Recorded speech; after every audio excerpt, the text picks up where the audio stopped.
Hi everyone. Today, I'm going to show you the best way to adjust the chain on a Hunk 150cc motorcycle. This method is easy, safe, and will save you money, because you can do it yourself without a technician. First, take a 22mm ratchet or spanner.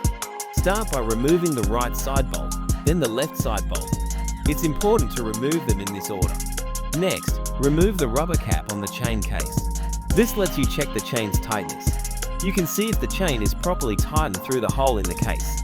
Now, you can release the chain adjuster depending on whether the chain is too tight or too loose. Use a spanner or shifter to help with this. Make sure you loosen both chain adjustment screws first. Once the chain is at the correct tightness, tighten the adjustment screws again.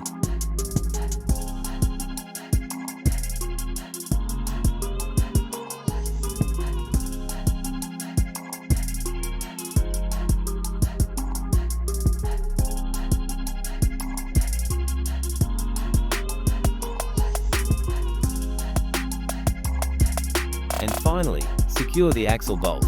And that's it. Your chain is now adjusted correctly, saving you trips to the workshop and keeping your bike running smoothly.